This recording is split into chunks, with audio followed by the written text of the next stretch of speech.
ओम गंग गणपतये नमो नमः। संक्षिप्त शिव पुराण उमा संहिता अध्याय 12 जलदान, जलाशय निर्माण, वृक्षारोपण, सत्य भाषण और तप की महिमा। सनत कुमार जी कहते हैं, व्यास जी, जलदान सबसे श्रेष्ठ है। यह सब दानों में सदा उत्तम है, क्योंकि जल सभी शिव समुदाय को तृप्त करने वाला जीवन कहा जाता है। इसलिए बड़े स्नेह के साथ अनिवार्य रूप से प्रपादान पौसला चलाकर दूसरे को पानी पिलाने का प्रबंध करना चाहिए। जलाशय का निर्माण इस लोक और परलोक में भी महान आनंद की प्राप्ति कराने वाला होता है। यह सत्य है, सत्य, इसमें संचय नहीं। इसलिए मनुष्य को चाहिए वो कूड़ा, बावड़ी और तालाब बनवाए। कुएं में जब पानी निकल आता है तब वो पापी पुरुष के पाप कर्म का आधा भाग हर लेता है, तथा सत्कर्म में लगे मनुष्यों को सदा समस्त पापों को हर लेता है। जिसके खुदाए हुए जलाशय में गौ, ब्राह्मण तथा साधु पुरुष सदा पानी पीते हैं, वह सारे वंश का उद्धार कर देता है। जिसके जलाशय में गर्मी के मौसम में भी अनिवार्य रूप से पानी टिका रहता है, वह कभी दुर्गम या विषम संकट को नहीं प्राप्त होता है। जिसके पोखर में केवल वर्षा ऋतु में जल ठहरता है, उसे प्रतिदिन अग्निहोत्र करने का फल मिलता है, ऐसा ब्रह्मा जी के कथन है। जिसके तड़ाग में शरद काल तक जल ठहरता है, उसे सहस्त्र गोदान का फल मिलता है, इसमें संचय नहीं। जिसके तालाब में हेमंत और शिशिर ऋतु तक पानी मौजूद हो रहता है, वह बहुत से स्वर्ण मुद्राओं को दक्षिणा से युक्त जग का फल पाता है। जिसके सरोवर में बसंत और ग्रीष्म पानी काल तक पानी बना रहता है, उसे अतिरात्र और अश्वमेध जगों का फल मिलता है, ऐसा मनीषी महात्माओं का कथन है। मुनिवर विवास, जीवों को तृप्ति प्रदान करने के लिए जलाशय के उत्तम फल का वर्णन किया गया। अब वृक्ष लगाने में जो गुण है उसका वर्णन करो।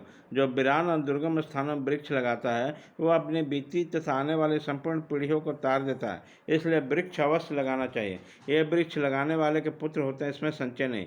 वृक्ष लगाने वाला का पुरुष परलोक में जाने पर अच्छे लोगों को पाता है। पोखरा खुदाने वाला, वृक्ष लगाने वाला, यज्ञ कराने वाला जो द्विज है, वह तथा दूसरे सत्यवादी पुरुष, वह स्वर्ग से कभी नीचे नहीं करते हैं। सत्य परम ब्रह्म है, सत्य परम ब्रह्म है, सत्य श्रेष्ठ यज्ञ है, और सत्य उत्कृष्ट शास्त्र ज्ञान है। सोए हुए पुरुषों में सत्य ही जागता है, और सत्य परम पद है। सत्य से पृथ्वी टिकी हुई है, और सत्य में ही सब कुछ प्रतिष्ठित है। तप, यज्ञ, पुण्य, देवता, ऋषि और पितरों का पूजन, जल और विद्या, ये सब सत्य पर ही अवलंबित है। सबका आधार सत्य है। सत्य यज्ञ, तप, दान, मंत्र और सरस्वती देवी तथा ब्रह्मचर्य है। ओंकार भी सत्य रूपी है। सत्य से वायु चलती है, सत्य से ही सूर्य तपता है, सत्य से आग जलती है, और सत्य से स्वर्ग टिका हुआ है। लोक में संपूर्ण वेदों का पालन तथा संपूर्ण तीर्थों का स्नान करने से सत्य सुलभ हो जाता है।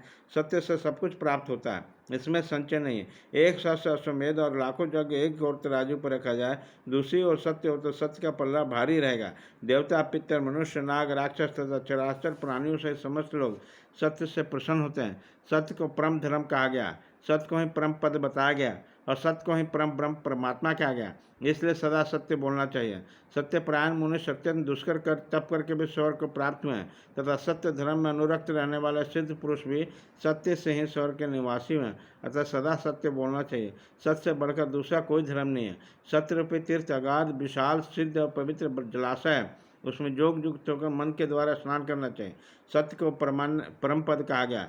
जो मनुष्य अपने लिए, दूसरों के लिए अथवा अपने बेटे के लिए भी झूठ नहीं बोलते, वे ही स्वर्गामी होते हैं। वेद, यज्ञ और तथा मंत्र ये ब्राह्मणों को सदा निवास करते हैं, परंतु असत्यवादी ब्राह्मणों में इसकी प्रतीति नहीं होनी चाहिए। अतः सदा सत्य बोलना चाहिए। तदंतर तप की बड़ी भारी महिमा बताते हुए सनत कुमार जी ने कहा, मुने, संसार में ऐसा कोई सुख नहीं है जो तपस्या के बिना सुलभ होता।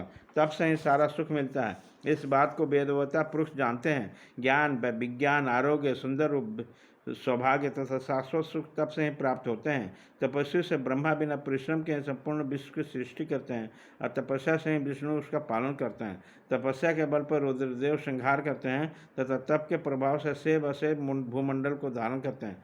अध्याय 12 खत्म।